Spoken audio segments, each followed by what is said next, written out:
শেখ হাসিনা পলায়ন করেছে কোনো তাত্ত্বিকের তত্ত্বে না। শেখ হাসিনা পলায়ন করেছে এই আপামর জনসাধারণ বিভিন্ন ডাইমেনশন থেকে যখন এক জায়গায় একটা পয়েন্টে এক দফাতে আসতে পেরেছে। মানুষ নিজেদেরকে এই দেশের প্রজা না বরং সিটিজেন ভাবতে শিখছে।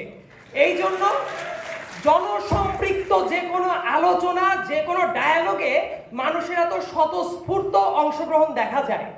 কারণ আমাকে যদি বলা হতো 5 আগস্টের আগে বাংলা একাডেমিতে একটা প্রোগ্রাম হবে, সেই জায়গায় কয়েকজন চাটুকার ব্যতীত কেউ এসে বসে থাকবে, এই ঘটনাটা ছিল অসম্ভব একটা ঘটনা। তো মানুষ যে নিজেদেরকে নাগরিক ভাবা শুরু করেছে, এইটা হলো দেশের ভেতরে সবচেয়ে বড় আশার কথা। এবং অনেক ভালো ভালো কথা হয়, সংবিধান সংস্কার করলেই দেশ ভালো হয়ে যাবে, অমুক সংস্কার করলে ভালো হয়ে যাবে, তমুক সংস্কার করলে ভালো হতে পারে। আমি লয়ের স্টুডেন্ট হিসেবে বলতে চাই, আপনি পৃথিবীর সবচেয়ে সুন্দরতম সংবিধানও যদি প্রণয়ন করেন, উইল অফ দ্য পিপল যদি না ঠিক থাকে, তাহলে ওই সংবিধানের মাধ্যমে আবার এক্সপ্লয়েট করাটা সম্ভব। এই ব্যাপারটা আমাদের ভাবাটা জরুরি।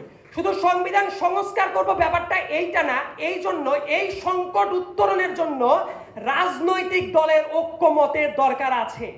অনেকেই আছেন ইউটোপিয়ান কথাবার্তা বলেন, সব ধরনের সব রাজনৈতিক দল খারাপ, আমরা একটা সংস্কার করে কিছু একটা করে ফেলবো। রাজনৈতিক সংকট মোকাবেলা করতে পারে কেবল রাজনৈতিক দলগুলোই। এখন রাজনৈতিক দলগুলোকে কিভাবে দেশের স্বার্থে একটা কমন ইন্টারেস্টে নিয়ে এসে ঐক্যমতের ভিত্তিতে পৌঁছানো যায়, সেটাতে আসাটা অত্যন্ত জরুরি। এই সরকারের অনেক সমালোচনা আছে, যেমন আবার ভালো কাজও হচ্ছে। একটা ঘটনা মনে করে দিতে চাই, আমি তখন খুবই ছোট, কিন্তু আমার মেমোরিতে খুব পরিষ্কারভাবে মনে আছে। তত্ত্বাবধায়ক সরকার যখন এসেছিল 2007 সালে, প্রথম 4 থেকে 5 মাস খুবই জনপ্রিয় ছিল।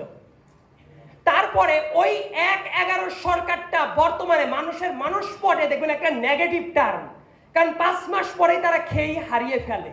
সো আমি দেখতে চাই এই ইন্টারিম গভর্নমেন্টটা জনগণের গভর্নমেন্ট, জনগণের অনেক প্রত্যাশা আছে, অনেক প্রত্যাশা ইমিডিয়েটলি পূরণ করা সম্ভব না, কিন্তু তারা যাতে মনে করে এই যে এত হাজার হাজার মানুষের রক্তের উপর যে সরকারটা গঠিত হয়েছে, সেই সরকারে যাতে প্রত্যেকটা জনগণের উইলটা রিফ্লেক্টেড হয়।